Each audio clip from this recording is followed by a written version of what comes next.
কাকে ডাকবো? পিছে হলো। মা তো বাড়িতেই ছিল না তখন।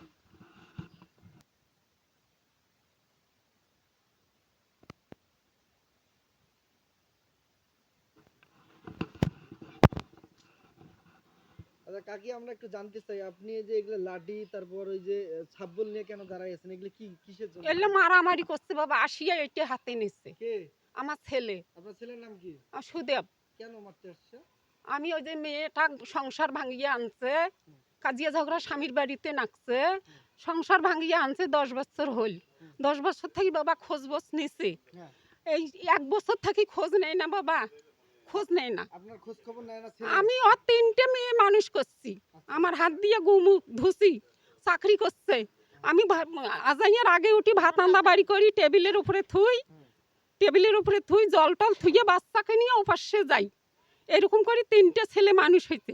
এই ছোট ছেলের বেলা ওখানে ছিলাম 3 বছর থাকিয়া, দেখি আর বেটির সাথে কোনো খোঁজবোঝ নেই না, খাসাং খাসাং খাসাং খাসাং করে। আমি কিন্তু বাবা বুঝি পাই তখন তোমার কাকা মারা গেছে।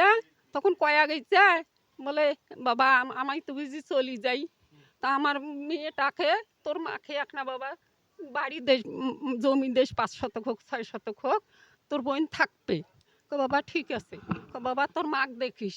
তা দেখছি 3 বছর দেখি, 1 বছর থাকি আর দেখে না। আমি বাড়িতে আসছি। এখন কি ছেলে আপনার খাওয়া দাওয়া কাপড় কিছু না, দেয় আমি না? চাই না। আমি বাড়িতে আসছি চৈত মাসে, হ্যাঁ। বেটি ডাকাইছে আলু কুড়াইবে খাইবে।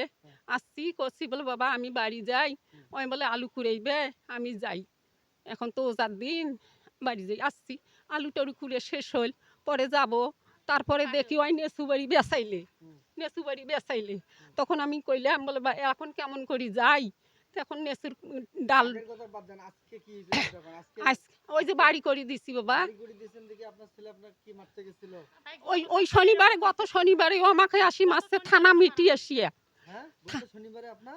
গত শনিবারে ও, আর একবারে ওই কেন্দ্রের ঘরে ওখানে, আর একবার শুক্রবারে আসছে আসিয়া ওই বাড়ি করা দেখিয়া টুটি ধরিয়ে অতি ফেলে দিয়ে কোদাল নিছে। কে?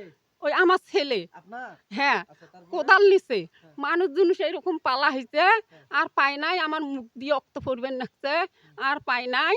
তখন কি করছে, গেছে। আমি তো থানায় গেছি সন্ধ্যেবেলা, থানায় যেয়ে কছি আমি তো জানলাম বলে ঠিক থানার যখন গেছি তখন কইছে থানার মহিলা পুলিশ নিয়ে সে কইলো আপনি কেন ছেলের বাসায় থাকেন না? গো বাবা আমি ছেলের বাসায় থাকি কেমন করি, আমার বেটি সংসার ভাঙি নিয়ে আসছে। ওটা তো শুনছি। এখন থানার থেকে আপনার মামলা নেয় নাই? মামলা করতে গেছিলেন?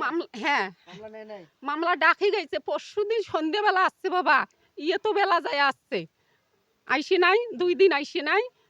পরশুদিন সন্ধ্যেবেলায় আসছে, আসিয়া কল কি এখন বললে আমি দেখাইলাম ওই যে পানের গাছ কাঠি দিচ্ছে, চাগুয়ের খড়ি ফাটাছি, ওইলে আমি ফাটে থুসি বলে নেয় নিবি। আচ্ছা, এখন যে আপনার ছেলে আপনার উপরে এরকম নির্যাতন অত্যাচার করে, কত থাকিম বাবা? এখন আপনি সরকারের কাছে কি চান? প্রশাসনের কাছে কি চান? আমি শান্তিভাবে এই দিন কয়টা কাটাইতে চাই। আমার মেয়ে ছাড়ি আমি ওদের বাসা যাব না। আচ্ছা, এখন আপনার ছেলে মেয়ে কয়জন বর্তমান? আমার আগের সংসারের 1 মেয়ে, আর পাশে আমার সন্তান, ওই 2 মেয়ে 1 ছেলে। আচ্ছা, এই যে বর্তমান যে ছেলে আপনাকে মারধর করে, জ্বালা যন্ত্রণা করে, সেটা কি আপনার নিজের সন্তান? হ্যাঁ, আপনার পেটের জন্য পেটের সন্তান। বউয়ের কারণে এই করতেছে, বউয়ের ডিসিশন নিয়ে। কি কয় এলাকার মানুষ কোন বিচার করে? এলাকার মানুষ কয় বলে বিচার দেই যায়, জুম্মের বিচার দেই। ওরা কয় বলে মাও বেটার ব্যাপার, আমরা ওঠে কি করি। আজকে মোর মাও বেটা। আপনাদের সম্প্রদায়, আপনারা তো হিন্দু তাই না? জি স্যার। আপনাদের যে একটা সমাজের একটা বিচার আছে সেটাও নাই? না, কেউ কিছু বলে না? কেউ কিছু বলে না। মাও বেটার ব্যাপার এই কথা বলে। দেখে। আপনার ছেলে কি করে? ওই ভার্সিটি উখিয়া কলেজে। আর আপনার ছেলের বউ কি করে? ওই ডিসি অফিসে। এই তারে বল বাবা। ওকে, ঠিক আছে, থাকে।